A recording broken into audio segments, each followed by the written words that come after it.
बिस्मिल्लाहिर्रहमानिर्रहीम अस्सलाम वालेकुम। तो आज मैं आपके साथ ऐसी रेसिपी शेयर करूंगी जो कि बिल्कुल इंस्टेंट बन जाएगी और इसका टेस्ट इतना ज़्यादा लाजवाब होगा कि इसकी एक बाइट खाते ही आपके मुंह में घुल जाएगी। और आज के इस डेजर्ट की खास बात तो ये है कि इसमें मैंने ना किसी क्रीम का, ना किसी मिल्क पाउडर, खोया, कंडेंस मिल्क, किसी भी चीज़ का इस्तेमाल नहीं किया और फिर भी ये बहुत ही मज़ेदार बनकर तैयार होगा। तो इंस्टेंट रेसिपी है, इस रेसिपी को ट्राई कीजिएगा, अपना फीडबैक मेरे साथ शेयर कीजिएगा और वीडियो पसंद आई तो वीडियो को लाइक, शेयर एंड सब्सक्राइब कीजिएगा। तो ये डेजर्ट बनाने के लिए सबसे पहले यहाँ पर मैंने 2 कप फुल फैट में दूध ले लिया है। साथ ही इसमें मैं शामिल करूँगी 2 बड़ा चम्मच के करीब चीनी।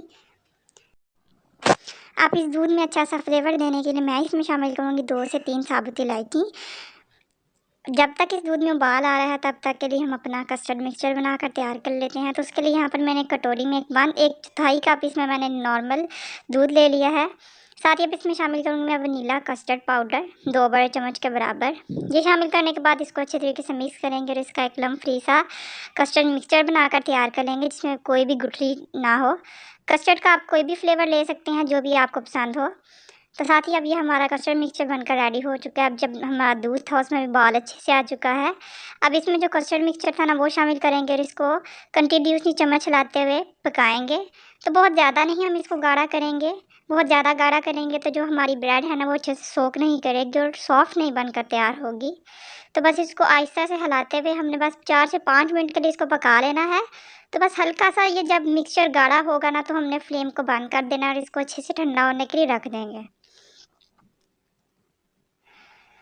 तो बस 4 से 5 मिनट पकाने के बाद ये जो हमारा कस्टर्ड का मिक्सचर है ना ये देखें हल्का सा गाढ़ा हो चुका है, बिल्कुल एक लिक्विड कंसिस्टेंसी में है। तो बस इसी तरह का हमें ये मिक्सचर चाहिए। फ्लेम को बंद करेंगे और इसको ठंडा होने के लिए काउंटर पर छोड़ देंगे। तो जब तक हमारा ये कस्टर्ड मिक्सचर ठंडा हो रहा है तो हम अपनी ब्रेड रोल की फिलिंग बनाकर तैयार करेंगे। तो उसके लिए यहाँ पर मैंने 2 बड़े चम्मच पिसी हुई चीनी ली है। साथ ही अब हम इसमें शामिल करूँगी तकरीबन 3 बड़ा चम्मच के बराबर किसी भी अच्छी कंपनी का मिल्क पाउडर आप लें। और उसके बाद इसमें शामिल करेंगे तकरीबन 2 चम्मच यहाँ पर घर की जो हमारी नॉर्मल मलाई होती है ना जो दूध के ऊपर आती है वो लेकर मैंने उसको अच्छे से फेंट लिया है। वो 2 चम्मच मैं इसमें शामिल करूँगी और ये डालने के बाद साथ ही फिर शामिल करेंगे अच्छे से कलर के लिए थोड़ा सा पिंक फूड कलर मैंने लिया है। ये सारी चीज़ें डालने के बाद इसको अच्छे तरीके से मिक्स करेंगे और इसका एक थिक सा पेस्ट बनाकर तैयार करेंगे जिसमें कोई भी लम्प वगैरह ना हो। तो ये बड़ा ही अच्छा सा टेस्ट और इसका आएगा। अब इसको अच्छे से हमने फेंटना है ताकि ये एकदम बिल्कुल स्मूथ हमारा पेस्ट बनकर रेडी हो जाए। तो ये देखिए ज़बरदस्त सा ही हमारा पेस्ट बनकर एकदम तैयार हो चुका है। अब हम इसको एक साइड पर रखेंगे।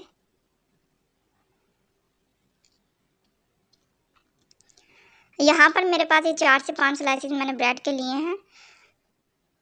तो इसका साइड का जो ब्राउन वाला पार्ट है ना इसको अलहदा कर लेंगे और इसको अलहदा करने के बाद हमने बेलन की मदद से इसको एकदम फ्लैट कर लेना है, पतला सा कर लेना है।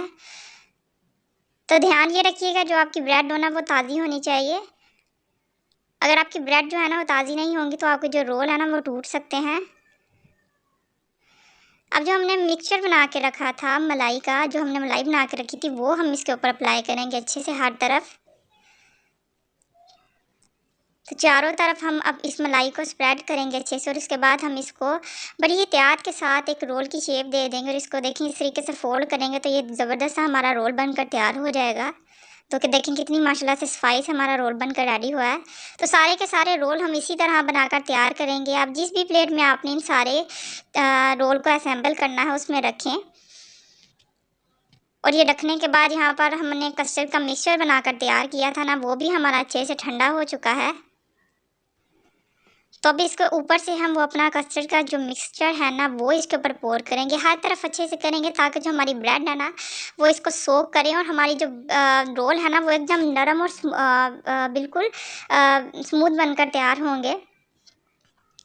तो सारे मिक्सचर को हम इस तरीके से इसके ऊपर पोर करेंगे। तो आप देख सकते हैं माशाल्लाह से सिर्फ 2 कप दूध लिया है और बगैर किसी एक्स्ट्रा सामान के घर की कुछ ही चीज़ों से हमने ये डेजर्ट को बनाकर तैयार कर लिया है। तो अगर आपको भी ये रेसिपी अच्छी लगी ना तो रेसिपी ट्राई अपनी कीजिएगा घर में और अपना फीडबैक मेरे साथ लाजमी शेयर कीजिएगा। तो सारा कस्टर्ड इसके ऊपर पोर करने के बाद मैं कुछ बादाम और पिस्ते के साथ इसको गार्निश करूँगी। आप इसके ऊपर टूटी फ्रूटी भी ऐड कर सकते हैं अगर आपके पास अवेलेबल हो। तो बस ये सारी चीज़ें डालने के बाद कम से कम आधे घंटे के लिए मैं इसको फ्रिज में रखूँगी। अगर आप चाहें तो आप इसी को इसी तरह से भी खा सकते हैं। तो बस ये एकदम इंस्टेंट सा डेज़र्ट जो है ना वो हमारा बनकर रेडी हो चुका है। आप इसको फटाफट से बना सकते हैं बहुत ही कम सामान के साथ। तो अब इसको सर्व करेंगे। माशाल्लाह से कितनी खूबसूरत सी लुक आई है हमारे इस डेज़र्ट की। और जब इसको आप खाएंगे ना तो ये एकदम सॉफ्ट सी बाइट आपके मुंह में जाएगी और जाते ही घुल जाएगी।